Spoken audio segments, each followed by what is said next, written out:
Tereza. Verdade. Obrigado. Deus te abençoe. Boa noite a todos. Dizemos sempre que é uma grande alegria, né? Poder estar junto, estudando temas tão importantes para as nossas reflexões diante de toda uma vida que nos aguarda, que nos espera com mais responsabilidade. Como a companheira nos disse, que estão iniciando essa parte de estudos, nós não podemos ingressar no tema sem antes, né, nos homogeneizarmos no conhecimento, nas lembranças, né? Então, de uma forma assim rápida, vamos relembrar alguns conceitos muito importantes, entendimentos, para podermos prosseguir. Primeiramente, nós lembramos que o homem, né, que o ser humano, no nosso corpo, nós possuímos, no momento, 3 elementos que são muito importantes. Nós temos o nosso corpo físico, né, que é o nosso tabernáculo sagrado, esse corpo que aqui utilizamos para expressar os nossos pensamentos, as nossas ideias, e fazer, né, aquilo que aqui estivemos designados ou buscamos conquistar. Então, nós temos um corpo físico. Todos nós estamos aqui, temos esse corpo físico. Mas, nesse momento, às vezes a gente fala assim, nós também temos o espírito. E algumas pessoas ficam em dúvida, espírito ou alma? Bem, Kardec nos explicou que quando encarnado, quando estamos na carne, nesse corpo, nós temos, além do corpo físico, o que é principal, a alma. No estado desencarnado, fora desse corpo espírito, chamamos de espírito simplesmente.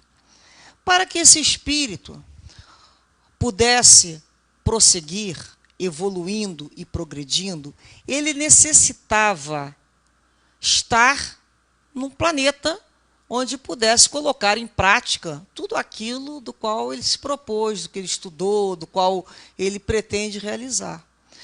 E o nosso planeta é um planeta material. Esse espírito ele necessita, então, de um veículo material para que pudesse se manifestar. Quem é esse veículo material? O próprio corpo físico. Mas como o espírito iria simplesmente habitar um veículo material? Seria impossível, né? Ele necessita, então, nesse momento, de um corpo que nós chamamos de um corpo de ligação, um corpo fluídico, que tanto atendesse ao lado material quanto ao espiritual. Portanto, os 3 corpos. O corpo físico, o corpo perispiritual e o espírito propriamente dito. Então, funciona mais ou menos assim. O Senhor, aquele que realmente é o responsável por todos os desejos, pensamentos e criações, é o espírito. É ele que quer, é ele que decide, é ele que determina, que distingue. Ele é o Senhor. Ele precisa transmitir a sua vontade ao corpo físico. Como é que ele faz isso? Através desse corpo que nós chamamos de corpo semimaterial ou perispírito. É esse veículo intermediário. Então, ele transmite ao perispírito e o perispírito funciona como um agente, né, de transmissão da ideia do espírito. Ele transmite ao corpo. E o corpo? O que o corpo é? Um mero executor de ordens. Mas o corpo também, ele capta o ambiente externo através dos seus 5 sentidos. Nós não temos lá o tato, a audição, a visão, né, o olfato, a gustação. A nossa percepção sensória do mundo. Através dessa percepção, ele comunica ao perispírito e o perispírito indica ao espírito. No início a gente fala assim, como é que isso funciona, né? Vamos botar uma questão, às vezes, mais prática. Eu sempre costumo ver de uma forma mais prática. Vem um mosquitinho, né? No ambiente aqui, vem um mosquitinho e pica aqui minha pele, meu corpo. Vai dar uma dor, porque ele está mexendo aonde? Está mexendo no meu corpo, no meu sensório, é a pele, o maior órgão sensório que existe, né? Então, nisso, o corpo, através dessa picadinha, informou o perispírito, através de todo o sistema nervoso central que está ligado ao meu corpo físico, fez a percepção da dor enviou ao espírito aquele estímulo, aquela sensação, e o espírito decide. O que eu faço? Assopra o espírito, o mosquito, dá um tapa nele para ele se afugentar, mata o mosquito, bem, e aquilo retorna através do perispírito aquela ordem e o meu corpo executa. Isso em frações de segundos. Então nós vamos perceber como a harmonia desses corpos funcionam. E cada vez mais, na criança isso é mais lento, até que na idade mais amadurecida, nós somos a máquina. Já viu quando a gente está no carro muito tempo dirigindo? Nós nos sentimos como máquina. Nós começamos a pensar e raciocinar dentro de um determinado espaço. A gente se sente a máquina. Da mesma forma, o espírito, quando ele vem à Terra, né, quando ele precisa reencarnar, que ele resolve, ou por uma necessidade ou resolução própria, colocar em prática tudo aquilo que ele aprendeu, ele vai precisar desse corpo físico, desse veículo. Então, o espírito ele começa a se vincular ao embrião através de quem? Do perispírito. A vinculação ao embrião está sendo feita desde o momento da concepção. Então, desde o momento da concepção, o espírito já começa a estar ligado ao corpo físico, determinando, finalizando essa ligação no momento do nascimento. E como isso ocorre? Desde o primeiro momento, esse perispírito ele vai se ligando nesse momento da concepção até o nascimento, cada vez mais a esse embrião, né, molécula por molécula, desse corpo em formação. Então, vai sendo ligado. É como se fosse uma raiz que vai sendo ramificada. Da mesma forma que esse corpo começa a ser construído. Olha que maravilha. Então, nós vamos cada vez nos unindo o corpo físico numa forma de aderência natural do perispírito ao corpo físico. E vai formando uma afinidade. E vai se ligando. E quanto mais vamos alcançando a idade, mais essas ligações vão sendo aprofundadas.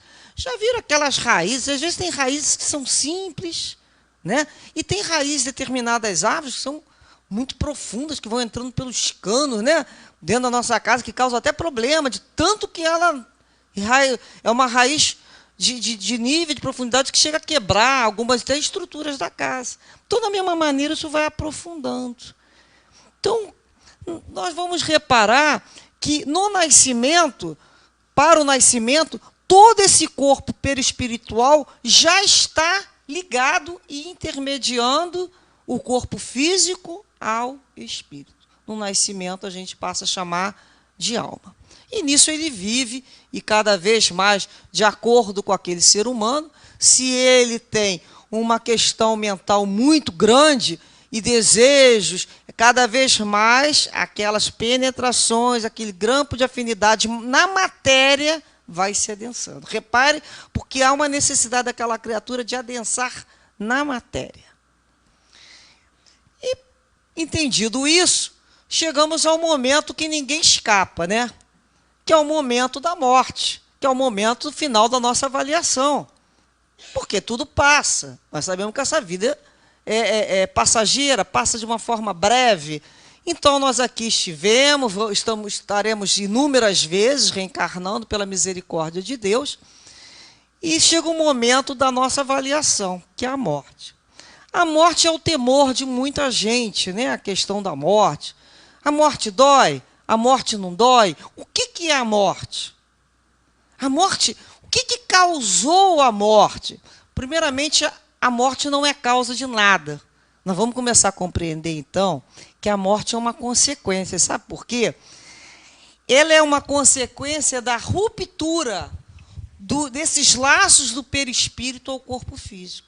Num determinado momento, esse laço do corpo físico, do perispírito no corpo físico, ele vai soltar, ele vai se desfazer.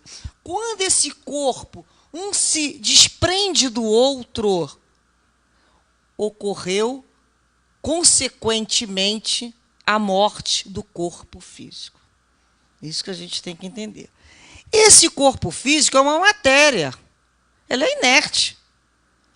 esse espírito saindo com o perispírito, você pode traçalhar aquele corpo ali que ele não sente absolutamente nada.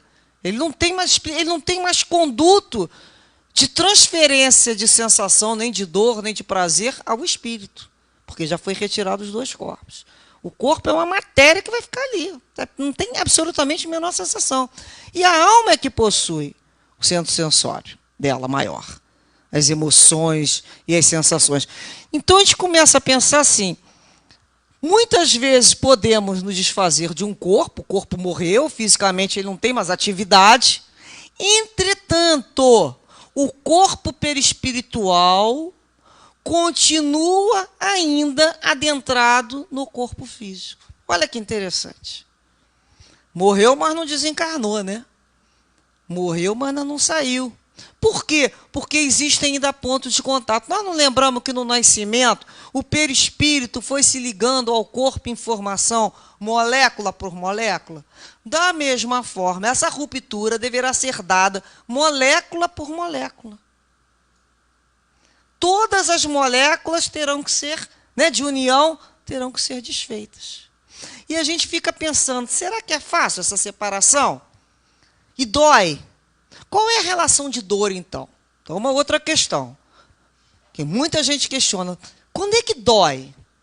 Bem, a relação de chamar doloroso esse processo de desencarne está na relação, na razão direta da afinidade do corpo físico com o perispírito.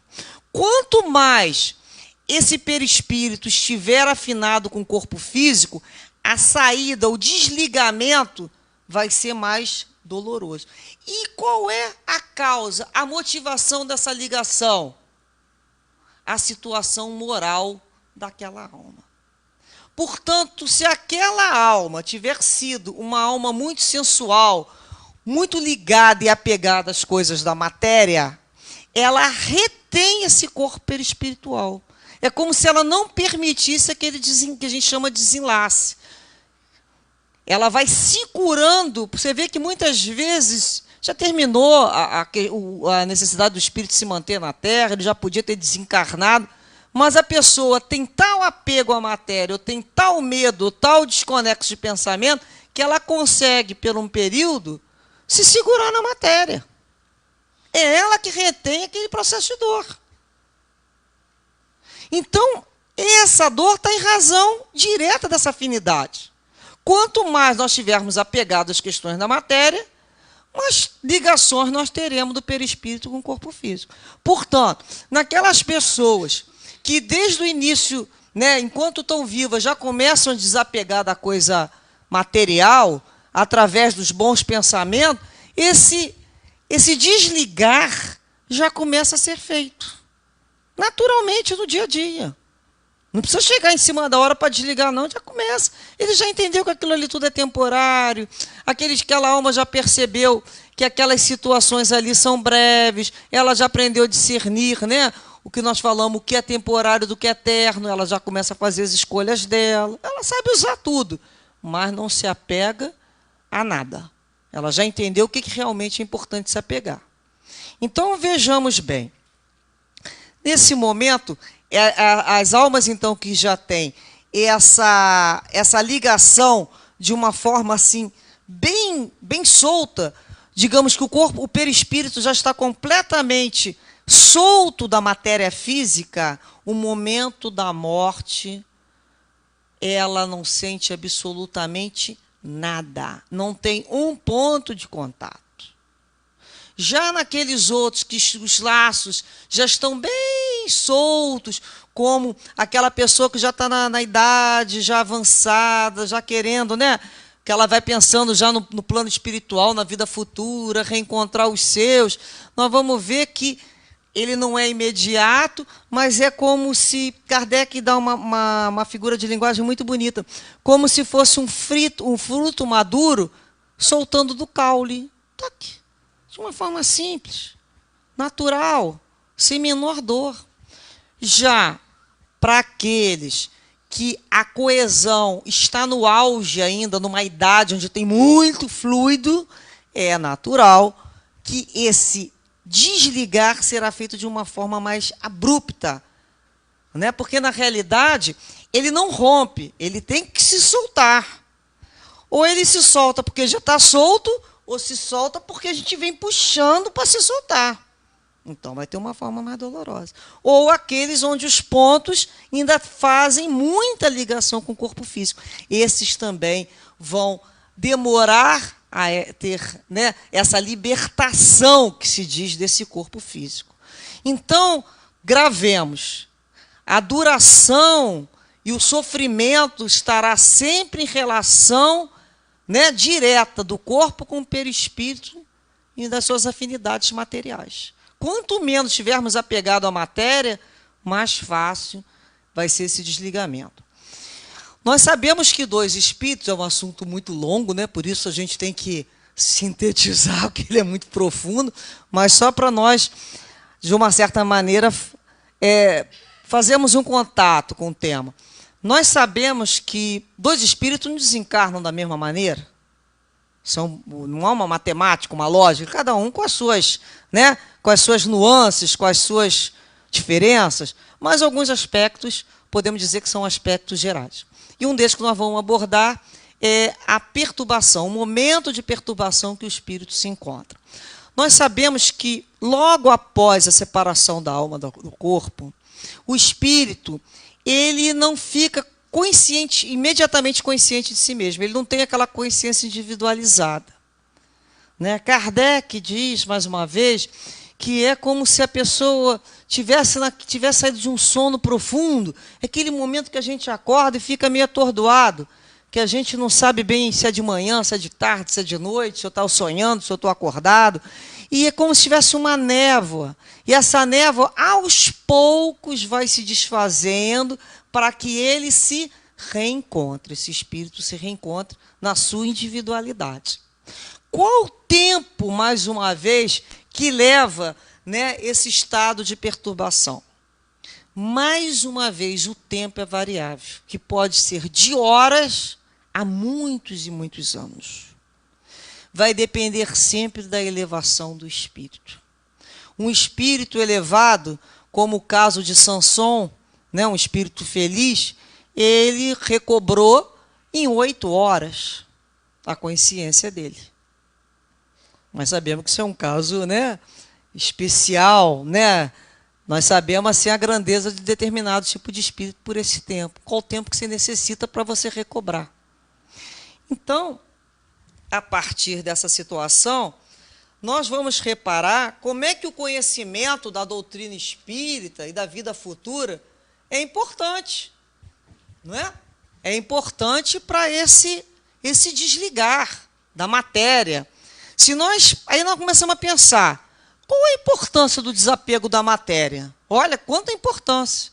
Se eu sei que a dor, né, que pode me causar o momento do desencarne está em relação com a afinidade do corpo espiritual ao meu corpo físico, pelo apego que eu tenho às coisas da matéria, pelo comportamento que eu possuo, então é interessante eu conhecer do assunto.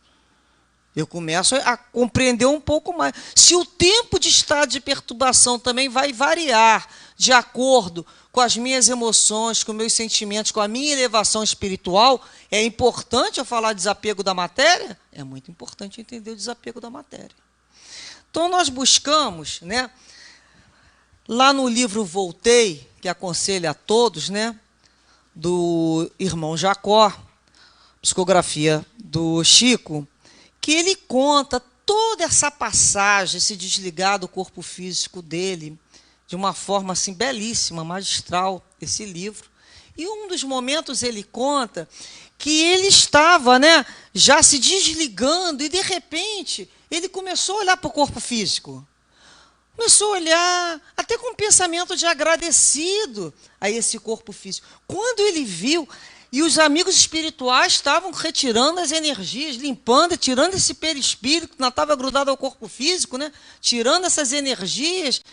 E, de repente, quando ele vê que que ele fala? Ele sentiu as suas energias sendo retransferidas, a expressão que ele usa. Ou seja, novamente, todo aquele trabalho que já tinha acontecido, daqui a pouco, por uma vertigem, ele fala que tem uma necessidade de atração incrível. Volta tudo para o corpo físico novamente. Veem que não é tão fácil nos desligarmos das coisas da matéria. Então, ele fala da necessidade de vigilância do pensamento, que ele foi ali, no mesmo momento, né, disciplinado para que ele tivesse mais atenção no que ele estava fazendo. E teve um momento que o doutor Bezerra falou para ele foi recebido, foi ajudado por doutor Bezerra, era um dos amigos espirituais, e o doutor Bezerra fala que aquele tempo era normal que estava demorando. Não era tão longo assim, que não podia ser mais rápido, devido, olha só o que aconteceu, ao ambiente doméstico. Aí ele fala que esse ambiente doméstico estava impregnado de substância que classificou como fluidos gravitantes. O objeto de uso pessoal emite radiações que se casam com as nossas ondas magnéticas, criando elementos de ligação entre eles e nós, e necessitando de muito desapego para que não nos prendam ou perturbem. Reparemos só os objetos. Toda essa questão, né, dessa ligação, são os fluidos gravitantes. Isso, um homem que não tinha nem tanta ligação. Né? Ele via lá seus objetos, que as filhas tratavam com todo carinho na velhice. Mas imaginemos aquela criatura que é apegada mesmo a uma determinada situação. Como isso vai acontecer, gente? O que a gente acredita? Como é que vai ser esse desencarne? Isso é muito sofrido. E isso depende de cada um de nós. Tornar isso mais difícil ou isso mais fácil. Se nós já temos esse conhecimento, né, nós já podemos trabalhar dentro de nós esses cortes necessários em relação à matéria. Imaginemos os nossos vícios. Os vícios não são apenas, né, os vícios químicos, mas os vícios comportamentais. Nós vamos chegando a uma determinada idade que vamos criando uma série de manias. E a gente tem que aprender que aquilo ali, a gente tem que trabalhar o pensamento e disciplinar. Hoje mesmo eu me vi dizendo, né, diante de um porta-guardanapo vazio de guardanapo, eu me vi assim, eu não sei comer se almoçar sem um guardanapo, gente. É que eu não sei viver sem almoçar sem um guardanapo, veja bem. Daqui a pouco, na mesma hora, eu parei, falei, como é que eu não sei viver sem um guardanapo? O que é isso? Sei viver sem um guardanapo, sim.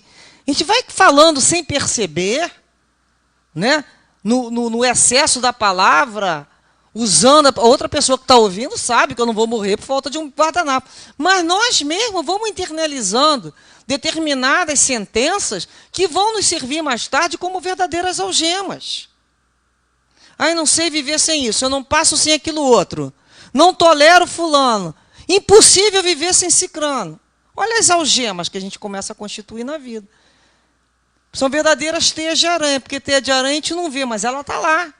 Ela prende. Então, essas nossas imaginações elas vão funcionar justamente com teia de aranha, nos retendo ao mundo material. No livro, que eu também indico, A Crise da Morte, de Ernesto Bozano, onde ele conta, estuda diversos casos, né, de mais diferentes tipos de desencarne, nós temos lá um caso do Rodolfo Valentino, que escolhemos, né, o artista mesmo, né, e ele sentindo-se preso. Ele não conseguia sair daquela situação, preso ainda e passeando pela Broadway, irritadíssimo das pessoas não o reconhecerem, chateado de se sentir sozinho e desapontado, porque ele achou que quando ele desencarnasse o mundo pararia. Não parou. Então ele vai relatando aquela situação do apego que ele criou, lembrando dos bens materiais dele e de amigos do qual jogavam purpurina constantemente, digamos assim. Como no determinado outro caso, fala desses espíritos inferiores, acho que é o 8º caso, que conta lá sobre o soldado, que é responsável pelos outros soldados no campo de batalha, que muitos daqueles que tombam lá no campo, nem se dão conta que tombaram, que desencarnaram, eles ainda acham que estão combatendo. São espíritos ainda que não têm nem nível de consciência, ainda continuam. E muitos não saem da Terra e entram numa que a gente chama de fase de monodeísmo. Fazer repetidamente as mesmas coisas. São aqueles espíritos que voltam para cá, sentam naquela cadeira que estava acostumado. Outro que fica contando dinheiro, dinheiro, dinheiro, dinheiro. Ele sempre repete a mesma situação da qual ele gostava. Do qual ele mesmo criou aderência. Porque nós somos aquilo que pensamos. Então, a gente não desconstrói aquilo que se construiu com tanta facilidade. Se nós passamos 40, 50, 60 anos construindo na tela mental determinada situação, não é a morte que desfaz isso. Nós vamos ter que desconstruir. E vamos ficar ali até o ponto de conseguir desconstruir aquela situação que nós mesmos demos origem, sem necessidade. Nós também lembramos, né, nas mesas de socorro mediúnico, de inúmeras experiências que nos serviram como ensino, para que aprendêssemos, né, quantos espíritos buscaram a mesa e falando das suas dificuldades, né, a dificuldade do espírito era abandonar um determinado terreno do qual a casa dele estava construindo. Então, ele não aceitava a distribuição dos bens entre os herdeiros. Foi da forma que ele não queria. Como é que vai se desfazer daquilo que era meu? Nós já vimos, né, já ouvimos o depoimento de um espírito falando lá da dificuldade que ele estava tendo. Né? A dificuldade dele era a falta do café da tarde. Era uma das dificuldades. Aí a gente para pensar, nossa, o café da tarde. É porque a gente acha que o camarada vai se apegar, né? Só é apegado quem tem iate, quem tem carrão, quem tem 2 casas. Não. O apego é a consciência que você tem daquilo que é importante. Não é a situação em si. Eu sempre me lembro de uma história antiga, mas que eu costumo dizer que é muito, muito interessante por delimitar essa situação, que chama a história do desapegado, aonde um homem resolveu se tornar o desapegado mais famoso do mundo. Então, ele vendeu e doou todos os seus bens e ficou apenas com 2 tangas, uma que ele usava e a outra que estava lavando. Aí ele tirava a suja, lavava e usava a outra. E ficava só com as 2 tangas. Nisso ele se achava o cara mais desapegado do mundo e descobriu que existia um que era considerado mais desapegado que ele. Então ele foi lá para fazer uma competição de desapego, para ver mesmo se podia existir alguém mais apegado que ele. Então ele foi lá para o norte do Himalaia procurar o tal do sábio desapegado. Quando ele chegou, ele viu um palacete suntuoso, com um jardim lindo, e foi atendido por um serviçal. Ele falou, isso aqui não combina com desapego, né? Já vi que eu vou desmascarar esse senhor aí. E perguntou, cadê o sábio? E ele falou assim, olha, o sábio se encontra no jardim lá da frente, conversando lá com os seus discípulos sobre desapego. O senhor, por favor, entre, pode tomar um banho, almoçar, descansar, depois o senhor conversa com ele. Então ele aceitou, e lá pelas tantas ele tomou o banho, lavou a sunga suja, botou pendurada, pegou a limpinha para usar, e falou, né, agora que eu vou lá desmascarar esse sábio desapegado. Como é que pode desapego dessa maneira aqui? Quando ele senta para começar a falar com o sábio, que está conversando com os outros discípulos, chega correndo o servo, dizendo, mestre, mestre, o palácio está pegando fogo. O senhor está perdendo tudo que tem lá dentro. Um prejuízo danado. E o sábio, o dono da casa, continuou naturalmente dando a aula dele. E o senhor, que era o desapegado, que foi lá, berrou, minha tanga! Minha tanga!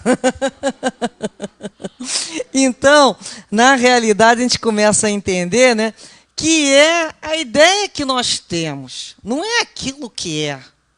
E, na realidade, ele entendeu que era desapegado de bens maiores, mas estava apegado. Então, nós vamos na vida começando a nos determinar a importância dessa elevação moral.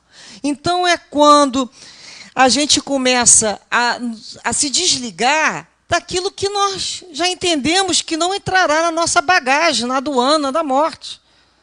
A gente não vai levar. Tudo que a gente olhar e entender que não vai levar, é o momento de desapegar. Está ali? Vamos usar, no sentido, vamos aproveitar aquele momento. É lógico que sim. Né? Se eu tenho uma casa, vamos usar a casa. Mas se essa casa acabar, não acaba por causa disso, não. Eu começo a me desidentificar. É um processo de desidentificação. Às vezes a pessoa, né, fala assim, nossa, se arranhar meu carro, eu morro. Né? E às vezes você vê que a pessoa parece que quando arranharam o carro dela, ela foi arranhada totalmente. Porque ela estava identificada com aquele carro. A casa pegar fogo, ela se queima junto. Porque ela está identificada com a casa. E a gente vai ter que se desapegar até dos amores. A gente vai ter que aprender a amar com moderação. Porque os amores é um momento que se encontram conosco, não nos pertencem. Quem ama é livre. Por isso que não existe eu sofro por amor. O amor não pode fazer sofrer. O amor é um estado de desejar o bem ao outro, de libertação.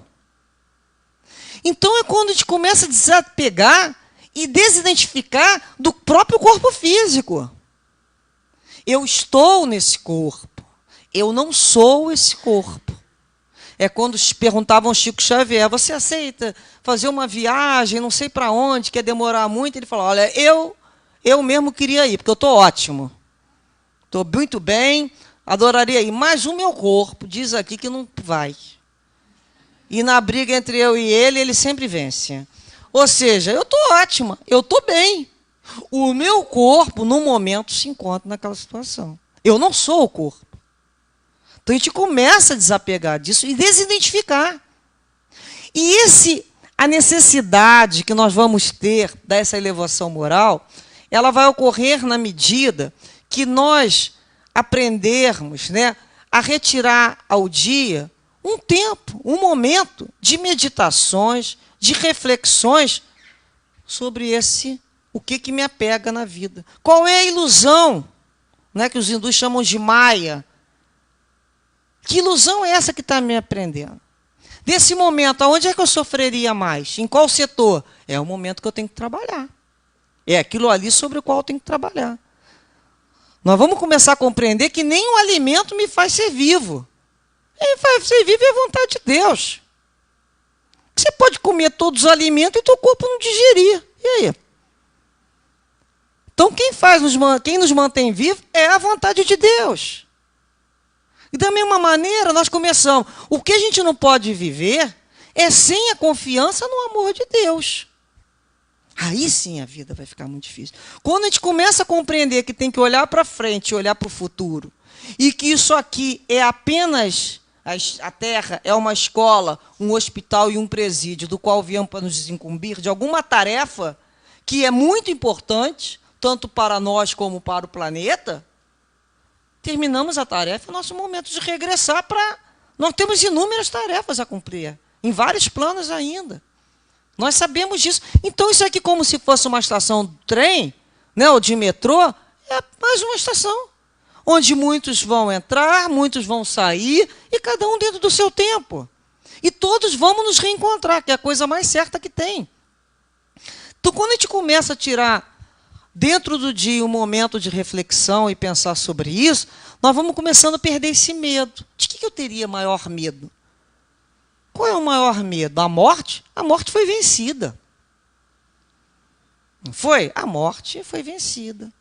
Então, por isso que Deus, por Jesus, nos diz naquela passagem que não se pode amar a Deus e a Mamon ao mesmo tempo. Então, o problema do apego é justamente esse. Não é que a salvação vai estar na questão de você se desfazer dos seus bens, mas da dificuldade de você se salvar a si mesmo pelo apego aos bens, que é diferente. Então, quanto mais apego eu tenho, mais eu me retenho, mais eu me prendo, mais eu me limito espiritualmente. Então, a necessidade de trazermos na nossa mente uma imagem, a imagem do Cristo, uma imagem de paz, a questão da prece, a questão dos nossos modos diante do mundo. O próprio Jacó, ele comenta durante esse livro, eu voltei, ele era um doutrinador, né? Só que ele tinha uma moral que nós chamamos de moral muito rígida. Nós temos que tomar muito cuidado com isso. Nós, principalmente os filhos de pai muito disciplinadores, têm muita essa tendência. Então, aquela moral muito rígida é moral. Mas o nome já diz, ela é muito rígida. Ela, às vezes, é muito fria. Ela é muito prática. E algumas pessoas ficam muito chateadas com essa forma de pensar. Porque nós podemos dizer as mesmas coisas de várias maneiras. Então, o rigor, muitas vezes, vai afastar. Enquanto a indulgência, o carinho, o calor, vai atrair. Às vezes, a gente demora muito tempo para entender isso, né? Então, nós sabemos que precisamos de vários tipos de instrutores. Aqueles que se tornam mais firmes e o de ombro, né, o de colo. Mas nós podemos ser os dois. Nós não precisamos escolher, né, sermos apenas aquele de moral muito rígida. Então, Jacó era um instrutor assim. Ele era muito rígido. Então, em determinado momento da desencarnação, ele se reencontra com um daqueles que estavam ouvindo lá a evangelização dele para os espíritos, e esse espírito lhe pergunta: Jacó, é você? Cadê a sua luz? E ele ficou um bom tempo tentando entender aquilo ali. Cadê a sua luz? Porque muitas vezes nós vamos evangelizar o outro. Nós conhecemos, entendemos e estudamos isso para o outro, mas nós não evangelizamos a nós mesmos. Então não há como eu colocar a luz para o outro enquanto eu não acender para mim. Por isso a necessidade de vivenciar o Evangelho. Por isso a necessidade de buscarmos na nossa mente não todas as preces, não todas as passagens do Cristo, mas eu sempre digo, qual é aquela passagem que você iria lembrar no momento de dor ou do desencarne? Às vezes a pessoa conhece tudo de cor, mas é incapaz no momento de se autoajudar. Porque ela não tem aquilo fixado para ela como um alimento da sua alma. Ela tem aquilo como alimento para o outro. O próprio Jacó fala, né, que lembrou naquele momento de desequilíbrio de Jesus acalmando a tempestade. Cada um lembra de uma passagem. A passagem que eu mais gosto é quando Jesus convida: vinde a mim, vós que estáis sobrecarregados, né? Ele de braços abertos. Então nós temos que buscar essa imagem do Cristo, um determinado espaço, e vê-lo realmente nos abraçando e nos aproximando dele, para que esse momento nós estejamos mais preparados, a nossa mente mais educada da forma como iremos nos disciplinar. Porque em determinados momentos não conseguimos coordenar os pensamentos. É a hora de entrar em prece. Mas você às vezes está tão agitado que você não consegue. Então você busca uma imagem pela qual você construiu ao longo da sua vida, do seu tempo. Por isso é importante a importância dessa luz para nós mesmos. Então é quando a gente passa a experiência do desapego, quando a gente vivencia diante de uma ausência de um ente querido, ou de um momento que nós nos colocamos, né, fora das atividades do dia a dia por algum problema de saúde, nós somos nocauteados, ficamos lá apartados, e a gente vê que realmente importa. O que importa? Aí alguém vai falar assim: importante é a saúde. Não, não é a saúde. Porque muitos estão saudáveis e estão muito tristes, não é mesmo? O importante é a alegria da fé em Deus. É uma fé e uma confiança em Deus com alegria. Não é viver mais por viver. É viver com entusiasmo. É olhar e falar assim: Pai, o que esperas de mim no dia de hoje? E se o dia terminar hoje? Então, que ao final da noite, né, ao final do dia, antes de dormirmos, colocarmos em revista, como Santo Agostinho nos disse, e pensarmos assim: e se hoje for o meu dia, né, de sair da vida material e ingressar no mundo espiritual? A quem eu pediria perdão e aonde eu reeducaria os meus atos? Que dessa maneira possamos então nos prontificar sempre, a cada amanhecer, um novo dia, um novo momento de sabermos agradecer a misericórdia divina por uma nova oportunidade de viver e aprender a viver, sem nos apegar a nada de material, apenas ao que realmente importa, que é o amor de Deus. Que bendito seja e que todos possam ser muito abençoados nesse momento. Graças a Deus. Graças a Deus, obrigada, querida Maristela, por tantas reflexões importantes, não é, que foram trazidas. Nós estamos começando o mês. Ao longo de